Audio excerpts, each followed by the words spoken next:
You are being manipulated right now. And it's not by words, not by people. It's by energy, by frequencies that surround you, pass through you, and shape everything you feel, think, and decide. But Thoth revealed what no one else had the courage to show: how to take control of your vibration before it gets erased from you. And I'm going to show you exactly how to do that.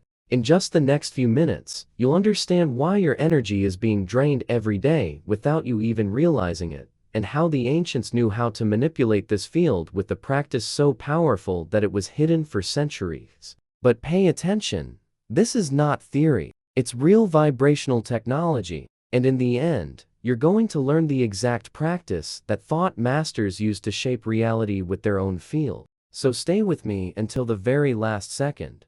Because after today, nothing will vibrate the same way. Energy follows thought. Where the mind goes, energy flows and power manifests. You open your eyes in the morning, and before you even remember who you are, an invisible wave has already reached you. A flow of stimuli, images, sounds, messages, disguised as normality. But you don't notice because this field was designed to feel natural. It was made to blend into your routine. It's a silent vibration disguised as news, entertainment, trends. You consume without realizing that you're being consumed. You look without noticing that you're being shaped, and everything seems ordinary. A quick video, a viral phrase, an urgent piece of news, a sudden emotion, a thought that didn't even seem like yours, but now it takes up your whole day. Manipulation doesn't come with brute force. It comes gently, with algorithms that anticipate your attention, with words that sneak in without making a sound, with sensations that stick and distort your perception of reality. Nothing around you is neutral. Television isn't neutral. Your phone feed isn't neutral. The places you pass through every day carry vibrational memories, thoughts from other people, intentions. You don't even notice, but they're still there operating, acting on your field without your permission. You wake up, and you're already being scanned. Your gaze is guided to where they wanted to go. Your focus is hijacked before you even choose. You start the day thinking you're in control, when in fact, you're just responding to a flow you didn't create. You feel a sudden sadness and think it's yours, but maybe it's not. Maybe it was placed there through a song, a new story, a vibration present in the place where you are. This subtle influence has been refined over the centuries. In the past, it came through imposed beliefs. Today, it comes through screens, images, repetition. Everything that is repeated vibrates stronger, and what vibrates frequently enters your field, even if you resist mentally. It's not about believing, it's about tuning in. Manipulation doesn't need your acceptance, just your exposure. You don't have to agree with fear to feel fear. Just hear it enough times. Just be surrounded all the time by vibrations that carry doubt, insecurity, comparison, urgency. And the cruelest part is that all of this is disguised as normal life, as routine, as reality. And this is where the blind spot lies. Because when everything seems ordinary, you stop questioning, you stop observing, and you start identifying with what you feel without realizing that you're being influenced all the time. You believe you're sad because you failed, that you're anxious because you didn't try hard enough, that you're drained because you're weak. But what if the cause isn't you? What if what you feel is just the result of an energetic bombardment coming from the outside, constantly without pause? Thoth had already warned, everything you don't master within yourself will be used against you. This is not a metaphor, it's real. Your attention is an energetic currency. Wherever you focus, you feed. Wherever you insist, you transfer power. And over time, you become a reflection of what you absorb the most. But almost no one notices, because manipulation doesn't feel aggressive. It just feels normal. And normal is the most dangerous thing. You are living inside a vibrational mesh that operates in the back of your mind, altering your emotions, your thoughts, your decisions. And every time you unconsciously connect with these stimuli, your field starts tuning into that frequency. It becomes more vulnerable, more programmable, more disconnected from your real vibrational origin. And right now, as you listen to this, the field around you is reacting, because the simple awareness of this manipulation is already starting to break the cycle. It's already starting to interrupt the pattern. And what comes next is something that has been silenced for generations. A knowledge that taught exactly how to avoid this kind of interference, how to keep the field intact, even when surrounded by chaos.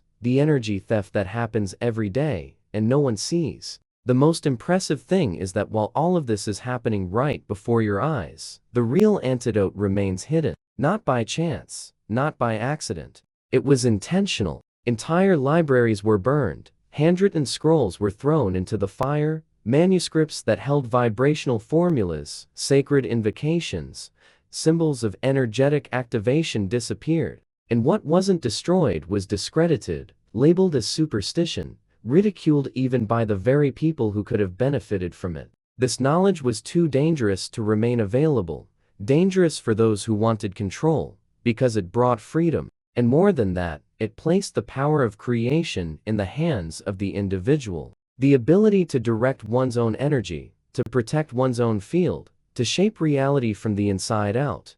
The ancients knew exactly how to do this, and they taught it with precision. There was no room for doubt. There was training, there was discipline, there was vibrational initiation. In the temples of Dendera, Egyptian priests worked with sound chants capable of altering a person's healing field in just a few minutes. In ancient Peru, the wise ones from the mountains maintained secret rituals where sound, silence, and gestures shaped the invisible winds that govern destiny. In Mesopotamia, sacred words were chanted at sunrise to align the spirit with the pulse of creation. Each tradition held a key, but they all started from the same principle. Energy responds to conscious vibration. And this is exactly what was taken from your hands. When you look at the modern world, you see how logic and reason became the only accepted pillars. Everything that is invisible was discarded. Everything vibrational was ignored. Everything that connects you to the unseen was labeled as too mystical,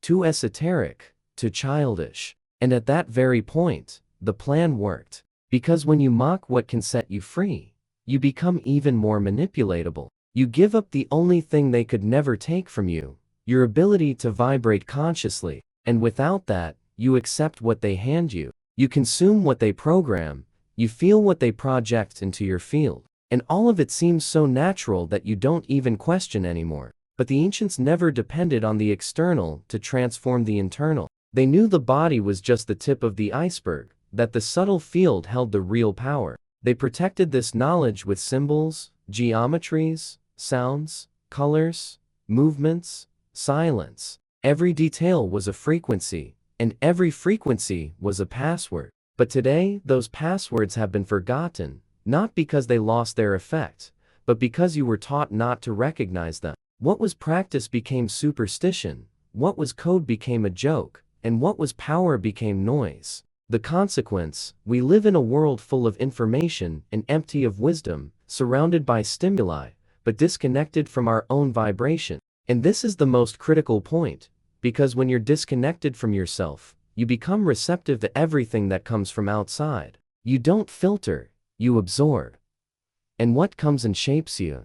Just in thoughts, but in your body, in your feelings, in how you see the world and yourself. The field around us is increasingly loaded, and those who don't know how to protect themselves suffer. And maybe you think all this is an exaggeration, but stop for a second and observe. How do you feel after spending hours on social media? How does your body feel when you enter crowded places? Why do certain environments drain you even when no one says anything to you? It's not psychological, it's energetic, and it's happening to you right now. And when you start to realize that everything is vibrational, a new question comes up without asking permission. Where does this tiredness that doesn't go away come from? This weight on your shoulders that shows up out of nowhere? High chat gapped, even after a full night's sleep.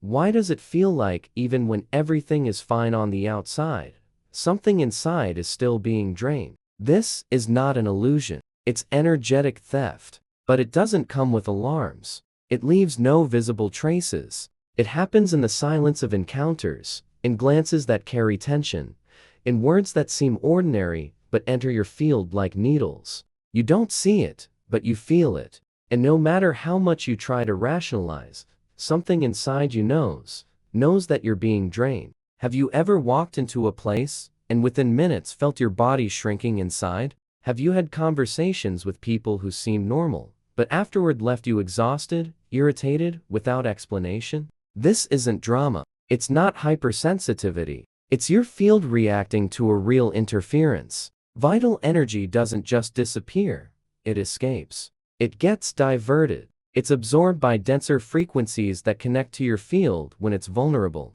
And this happens every day when you're not present, when your emotions are exposed, when you consume content that vibrates below what your soul can handle, when you stay silent in situations that hurt your truth. The theft isn't done by demons like many believe. It's done by disorganized vibrational fields, by environments filled with anger, envy, fear, competition, by people who lost their own center and started feeding off others' fields without even realizing it. They are disconnected presences, but active ones, because every presence vibrates. And when that vibration comes into contact with yours, the process begins. And the most dangerous part is that you might not even feel it right away. The effect is cumulative. First, you lose clarity, then your energy, then your focus, then your willpower. Till at some point, you get used to the feeling of always being below your real potential. You start thinking it's normal to live tired,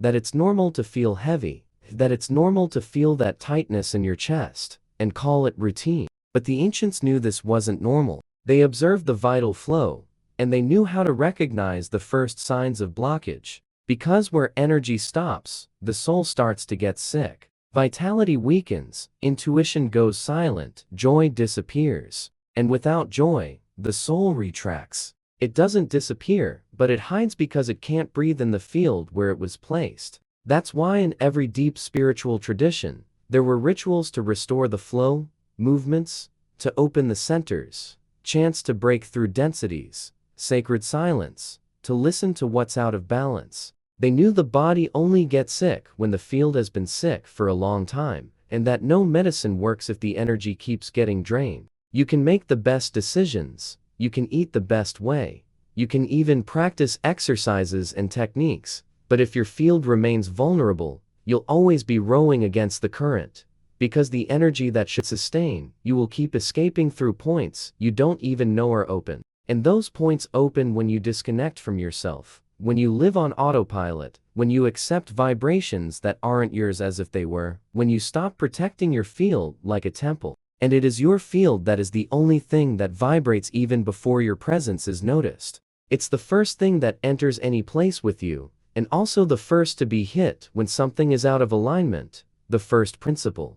That which vibrates creates. When you understand that your field is the first to be affected, something starts to change. Because healing is not just about avoiding what hurts you, it's about rebuilding what vibrates. It's about remembering the first principle. Everything vibrates, and what vibrates creates. This is the foundation. It's the first law taught by the Hermetic schools, where Thoth recorded not just with words, but with eternal vibrations. What many have forgotten is that everything is mind. The reality you call external is just the reflection of the mind vibrating at different levels of density. What you feel, believe, think, and repeat turns into a field. And that field generates form, generates events, generates encounters, generates patterns. When you think with intention, you vibrate with direction. When you feel with awareness, you shape with precision. But when the mind is invaded by ideas that aren't yours,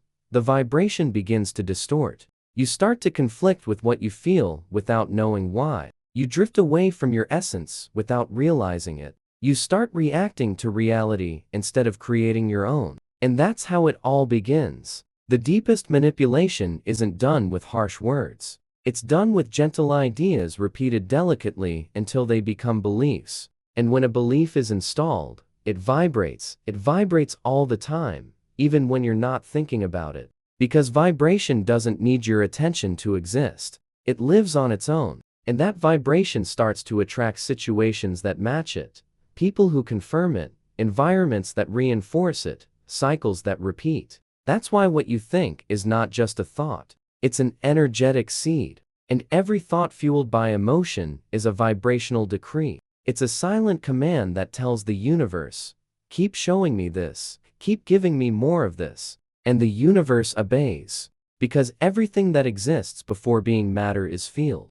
When you vibrate fear, you attract echoes of fear. When you vibrate scarcity, you start to see closed opportunities everywhere. When you vibrate comparison, you never feel enough. And this isn't punishment. It's resonance. It's the natural dance of energy responding to what you transmit. But the opposite is also true. When you start remembering your original frequency, something begins to reorganize. Because there's a place within you that was never contaminated, an untouched vibrational core, a spark that Thoth called the point of origin. It doesn't need to be created. It just needs to be accessed. And it only responds to truth, to presence, to real vibration. Recovering your original frequency isn't about fighting everything that affects you. It's about silencing the noise and letting your natural vibrations start to emerge. It's like tuning an instrument. You don't need to shout louder, you just need to find the right tone, the right field, the vibrational truth that was always there. And when that happens, everything around you starts to shift, not by magic, but by vibrational coherence. You stop attracting what no longer matches you, and you start connecting with what resonates with your new frequency. That's when reality starts responding with signs, with unexpected encounters, with sudden clarity, with relief that didn't come from outside, but sprang from within. And when that frequency starts to emerge, the most forgotten need of the modern world arises: protection. The ancients knew that it wasn't enough to vibrate high. It was necessary to sustain that vibration. And for that, they created practices that weren't just symbolic. They were living energy maps. It wasn't about believing. It was about activating, vibrating, preserving. They knew that energy, like water, gets contaminated, and like water, it needs movement to avoid stagnation. In Inca rituals, baths with sacred leaves were done at sunrise with chants that not only revered nature, but aligned the field with the living forces of the earth. In Egypt, priests underwent vibrational purification before touching any sacred symbol. They knew that a polluted field distorts even what is divine. In Tibet, monks used mantras with specific intonations that activated exact regions of the subtle body. Each sound wasn't a word, it was a key. And each key opened a vibrational door in the field. These doors, when aligned, formed a living mesh of protection that shielded the practitioner from surrounding densities. In Hinduism, yantras, geometric diagrams drawn with precision, weren't just art. They were vibrational devices. When you contemplated them with intention, your field started to reorganize by resonance.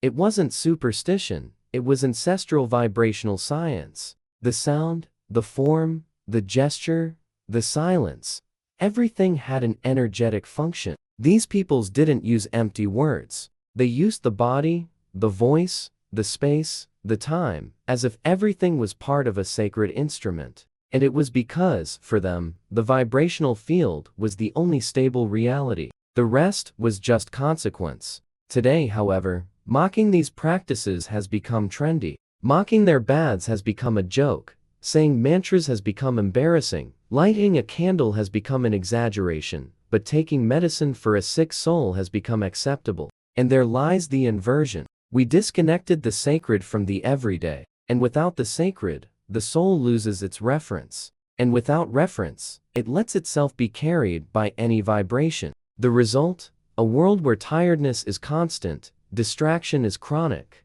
and the field of almost everyone is in silent collapse. And all because we forgot to protect what connects us to our essence. We forgot to cleanse what isn't ours, to silence what contaminates us, to remember that the field needs maintenance. The ancients did this every day, not as an obligation, but as part of the spirit's breathing. It was an act of alignment, of gratitude, of presence. They knew that by not cleansing the field, you open breaches, and breaches become doors. Doors through which things enter that you can't even imagine, but you feel them. And no, you don't need to live isolated in the mountains to do this. You just need to recover what was forgotten.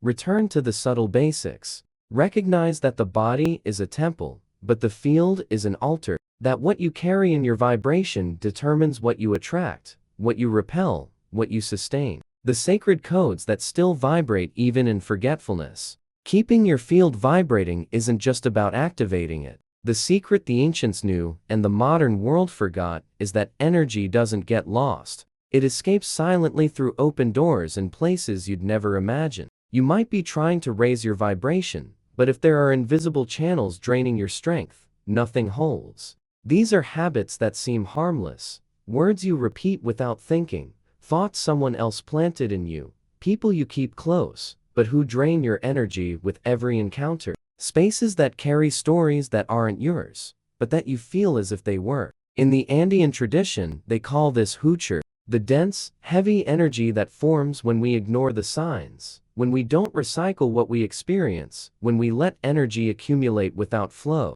Hoocher settles in the shoulders, the chest, the stomach. It tires, blocks, makes you sick. But they also knew of Sami, the opposite, the subtle, refined light energy which only arises when we are present whole, connected to the whole. The wisdom wasn't in eliminating hoocher by force, but in transforming it, transmuting the dense into the subtle, the shadow into gold, the excess into flow. And that's not done by willpower. It's done with awareness, through vibrational alchemy. You start by observing where your energy is leaking. And the truth is that most of the time, it doesn't escape through big holes, but through small daily gestures. That empty conversation where you drain yourself just to please. The social media. You scroll without intention and leave more tired than when you came in. The promise you made against what you felt. The silence that swallowed your truth. Sealing these channels isn't about closing yourself off from the world. It's about opening yourself only where there is vibrational reciprocity. It's choosing where your energy is worth being given and where it needs to be protected. Because your energy is your sovereignty, and without sovereignty, there is no creation. There is only repetition of patterns. This is where the ancients started using symbols, not as decoration, but as living language, because they knew that certain lines, certain shapes, certain sounds are not just art. They are keys. They are commands. The flower of life is not just a beautiful drawing. It's a geometric matrix that represents the eternal cycle of creation. When you contemplate it with presence, something inside you starts to remember, to resonate, to reorganize. The Ankh, the Egyptian symbol of eternal life, is not a cross with a loop. It's a vibrational circuit between heaven and earth, between spirit and matter. When used with intention, it activates the vital field. It reconnects, it protects. The primordial sound of Eastern traditions is not a mystical word. It's a frequency that vibrates between worlds. When chanted with awareness, it defragments the field, it cleanses, it makes space. The harmonic pentagram, when respected in its sacred symmetry, is not a sign of superstition. It's a diagram of the complete human, a vibrational reminder that body, mind, soul, spirit, and essence must be in balance. And when they are, nothing external can dominate you. These codes were discredited because they awaken, and what awakens doesn't submit. That's why those who control the collective vibration made sure to erase the symbols, to reduce them to art, to superstition, to esoteric nonsense. Because if you forget the symbol, you forget what it activates in you. But they still vibrate, even in forgetfulness, even buried in collective memory. And when someone sees them with awakened eyes, they start working again. They start pulsing again. They start healing again. The most powerful practice to manipulate energy. Before they erase this from you, they erased this from you. But now you remember, because at this point in the path, it's no longer a theory or curiosity. It's a vibrational urgency. And when your soul recognizes the call, there's no turning back. Everything you've seen up to now brought you to this moment, the point where you not only understand, but start to command. Because manipulating energy isn't about controlling others. It's about realigning your internal field with such precision that the world around you has no choice but to respond. This is the throne of the soul. It doesn't require blind faith. It doesn't require any complex external ritual. It requires that you be whole, present, real. Because when your mind, heart, and body vibrate together, everything around you changes. This practice is the core, the backbone of all occult traditions. And Thoth, who encoded the invisible into living symbols, called this process the inner command, the moment when the soul remembers its place at the center of creation, not as a spectator, but as an emitter. You're going to activate this now, but not with force, with precision, with awareness. First, be silent, remove the noise. The modern world is a field of continuous interference, notifications, voices, images. Everything is designed to hijack your attention, so you never go within. Turn everything off. Breathe. Allow the field around you to return to its natural state. Now enter your center, the point between your eyebrows. This place isn't just symbolic, it is vibrationally active. It is the eye that sees from within, the point of convergence between your internal world and the universal field. By focusing there, your consciousness begins to access the field as an emitter, not just as a receiver. With the field clean and your consciousness centered, you activate the vibrational command. But pay attention, don't say something you don't feel. Empty words don't vibrate. They don't move anything. What activates the field is the true feeling that supports the word. Say something that resonates, that has life in you. Something like, my energy now aligns with the original pulse of creation. Everything in me vibrates in harmony. Feel every word echoing inside. This is not an affirmation. It is a mission. Now bring the emotion inside. Love, gratitude, compassion. It doesn't matter which, but it must be real. It must be felt because this emotion will activate the most powerful magnetic center. You have the heart. It is what shapes the field with the greatest intensity. And with that vibrating directed, slowly raise your hands. Visualize your energy flowing from the center of your chest to your palms 3 times with conscious breathing. Visualize light, warmth, pulse as if you're extending a field, and then mentally focus on what you desire: healing, protection, wisdom, courage at this moment. You're not asking, you're omitting. Finally, seal the field. Close your eyes, don't say anything else, stay silent for at least 1 minute. This is the echo moment when the universe responds, when reality begins to bend to what you've emitted. And here is the final point. This practice is simple, but powerful. And that is precisely why it was hidden. Because whoever learns this can no longer be manipulated. You cleansed, activated, coded, directed, and sealed. This is the complete cycle of conscious energy manipulation, not as power over others, but as sovereignty over yourself. And those warned, the one who masters their field shapes the world with their gaze. Now you've seen, now you know. And if you use this consistently, you'll see changes that once seemed impossible. But be aware, the system around you was created so that you forget. So you'll need to remember every day until it becomes part of who you are. If you've made it this far, it's because something inside you has already started to awaken. So right here in the comments, I command my energy. This phrase is not just an affirmation, it's a vibrational signal to the field. We're creating together here. And if you want to help this channel spread more content like this, there's a direct link in the first pinned comment for those who want to contribute consciously. This helps us keep this frequency alive, strong, and accessible to more people like you. And before you go, pay attention. A special video has just been selected on the screen with the continuation of this revelation.